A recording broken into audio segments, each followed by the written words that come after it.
Halo, perkenalkan nama saya Renaldi Christian Mamora dengan NIM 122140116.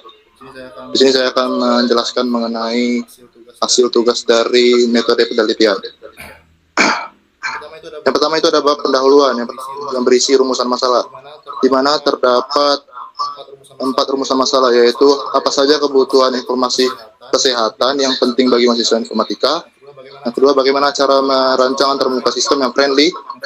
Yang ketiga itu ada menerapkan pendekatan waterfall dalam proses pengembangan sistem ini. Yang keempat itu ada apa dampak dari penggunaan sistem ini.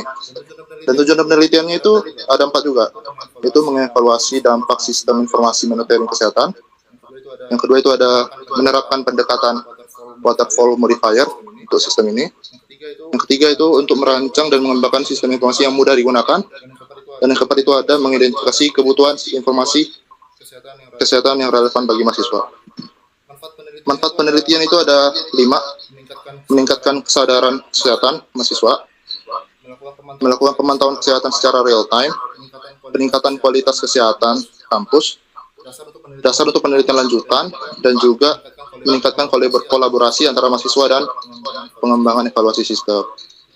Kita masuk ke kontribusi penelitian, yaitu pertama ada kontribusi akademik, kontribusi praktis, kontribusi teknologi, dan juga kontribusi sosial. Kita masuk ke bab 2, ya, tinjauan pustaka. Di sini ada 4 jurnal, sebenarnya ada 5, cuma ini terdapat 4, di mana yang pertama itu penelitian yang dilakukan oleh Jerio Madre dan kawan-kawan yang melakukan pengembangan website informasi dengan mode prototyping.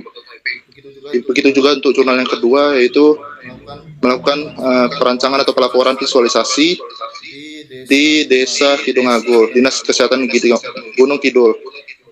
Untuk jurnal yang ketiga itu ada merancang sistem informasi kesehatan di desa. Dan yang keempat itu ada membuat sistem informasi kesehatan berbasis IoT. Sini dasar teorinya saya mengambil ada 4. Yang pertama itu ada sistem informasi. Apa itu? Merupakan gabungan dari prosedur atau komponen yang mengolah data menjadi informasi. Untuk aspek-aspeknya itu ialah media, peralatan, prosedur yang meningkatkan efisiensi, kolaborasi, dan transparansi dalam organisasi. Yang kedua itu ada black box. Ini adalah metode pengujian perangkat lunak yang fokus pada output sistem tanpa mengetahui dalamannya. Untuk yang ketiga, waterfall, itu merupakan pendekatan perangkat lunak yang dilakukan secara berurutan. Sedangkan modify-nya itu adalah kita dapat melakukan kembali ke atas proses atau kembali ke proses sebelumnya. Yang keempat itu apakah itu monitoring kesehatan? Itu adalah proses pemantauan status kesehatan secara berkala mengenai perubahan dan masalah kesehatan. Ada 2 data, yaitu demografi dan fisiologis yang diambil, yaitu demografi itu adalah mengenai populasi, usia, gender, status ekonomi. Yang untuk data fisiologis itu mengenai tekanan darah, suhu tubuh, detak jantung yang berkaitan dengan fungsi tubuh kita. Kita masuk ke bab 3, itu adalah tahapan metode pengembangan waterfall modifier. Sini ada diagramnya, dimulai dari identifikasi masalah, dilanjut studi literatur, kita lanjut analisis, desain, implementasi, pengujian, penyerahan dan pemeliharaan, dan masuk ke kesimpulan dan saran. Untuk identifikasinya itu kita melibatkan mahasiswa untuk memantau dan mengambil kebutuhannya. Untuk studi literatur itu melakukan kajian jurnal untuk mengambil atau memahami mengenai penggunaan HTML, CSS, JavaScript, React, dan yang lain-lain. Untuk analisis kebutuhannya itu dilakukan dengan melakukan pengumpulan data dengan kuesioner yang dilakukan dengan GitHub online. Hasil dari kebutuhan fungsional dan non-fungsional dapat dilihat di sini. Sini adalah fitur-fiturnya, pendaftaran login mahasiswa, tampilan data kesehatan, kalkulasi kalori, manajemen akun pengguna, integrasi sistem informasi kampus, dan lain-lain. kebutuhan non fungsional itu ada availability, usability, reliability, flexibility. Di sini ada use case yang merupakan tahapan dari desain.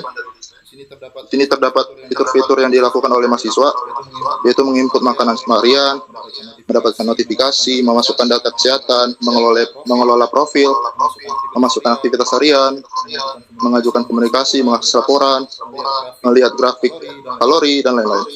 Sedangkan untuk tenaga medis itu mengkonfirmasi konsultasi, mengakses data kesehatan mahasiswa, dan mengirimkan notifikasi. Untuk admin melakukan mengelola pengaturan sistem, data kesehatan, akun pengguna, menghasilkan laporan sistem.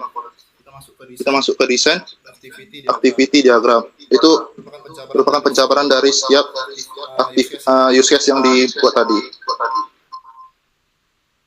Untuk desain RD-nya itu ada 8 entitas, di mana yang pertama itu ada mahasiswa, dosen, tenaga medis, makanan, data kesehatan, aktivitas, konsultasi, notifikasi.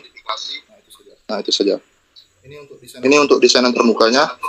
Sini admin tampilan dari pengelola akun pengguna.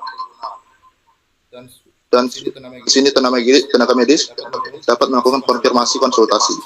Di sini mahasiswa dapat melakukan konsultasi tenaga atau melakukan konsultasi, mengajukan konsultasi, dan juga bisa dapat melihat grafik kalori bulan-bulanan.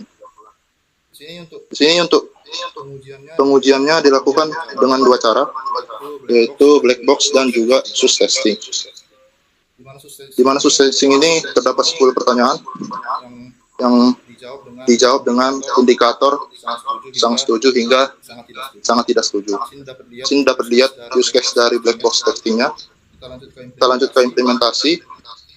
Itu dilakukan dengan laptop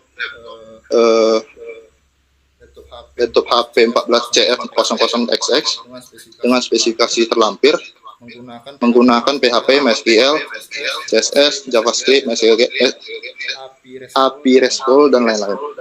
Untuk penyerahan dan pemeliharaan itu kami serahkan ke admin informatika, teknik informatika ITERA, dan dilakukan pemeliharaan secara optimal. Sekian dari saya presentasi mengenai tugas Metopen. Terima kasih.